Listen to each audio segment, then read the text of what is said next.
Good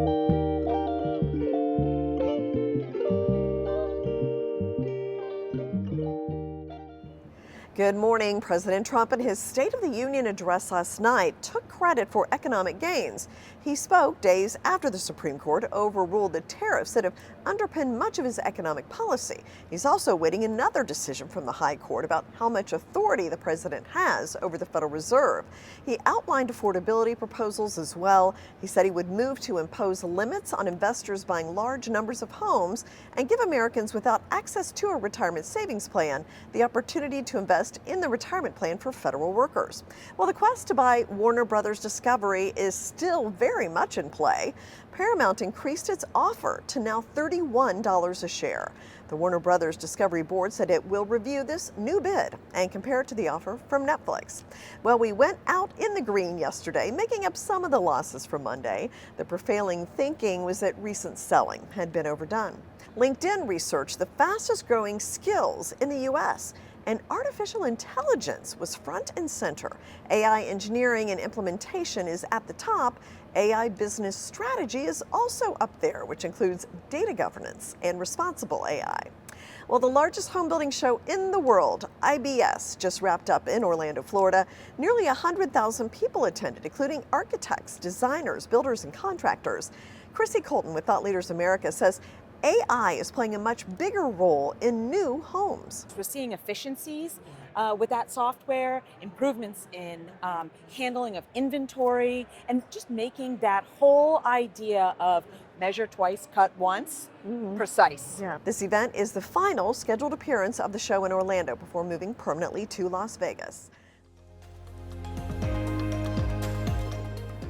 Meta agreed to buy up to $100 billion of AI chips from AMD.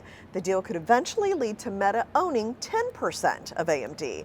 AMD has been slowly gaining ground as AI firms look to reduce their reliance on NVIDIA, which has been the long-standing leader in AI chips. Well, meantime, AI company Anthropic has until Friday to satisfy the demands of the Defense Secretary.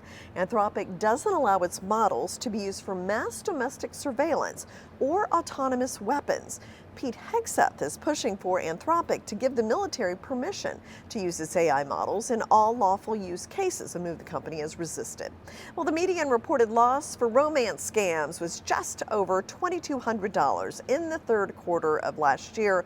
Romance scammers will frame their pitch one way for a 25-year-old woman and another for a 55-year-old divorced male. That's according to Richard Graham, Director of Financial Crime Solutions at Moody's.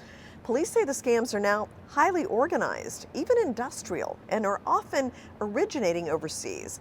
The best bet, according to the BBB, cut off contact if someone starts asking you for money or information like credit card, bank, or government ID numbers. Well, payment processing firm Stripe is considering a buyout of all or part of PayPal.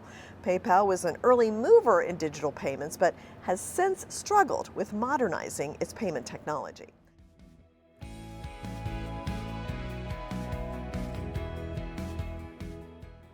President Trump announced during his State of the Union speech that his administration has struck agreements with major tech companies to make them shoulder a greater share of the energy cost burden associated with data centers.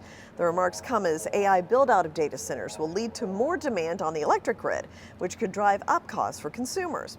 Well, the Supreme Court will take up a major environmental appeal from fossil fuel producers who are hoping to shake off a lawsuit from a Colorado city that wants them to hold them responsible for climate change.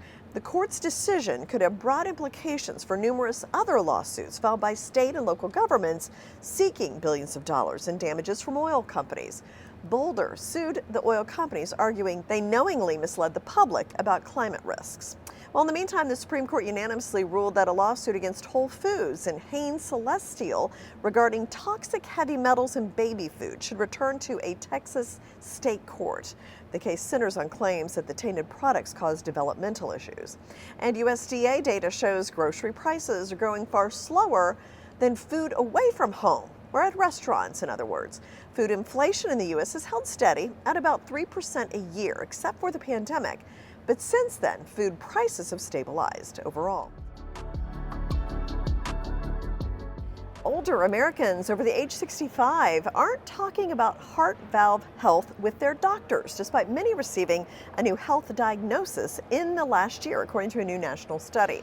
A survey of 5,000 Americans uncovered nearly 9 in 10 seniors believe regular heart health screenings are important as they age, but 84% have never talked with their doctor about getting screened for severe aortic stenosis, also known as heart valve failure. Now, February is American Heart Month, and with Heart Valve Disease Awareness Day on February 22nd, Edwards Life Sciences commissioned this study with Talker Research to see how much attention older Americans are paying to their health. Well, the hours you spend tracing countries on a globe or puzzling over a chessboard may add up to more than idle time. According to a study, such mentally stimulating pursuits are linked to years-long delays in Alzheimer's disease and mild cognitive impairment. Published this month in Neurology, the Journal of the American Academy of Neurology, the study is among the largest of its kind. Now, last year, an analysis of 10,000 people found those who regularly listened to music or played an instrument are less likely to experience cognitive decline. Another study found people who dance more than once a week had a 76% lower risk of dementia. And Novo Nordisk announced plans to cut the list prices of its popular diabetes and weight loss drugs, Ozempic and Wegovy, by as much as 50% in the U.S. next year.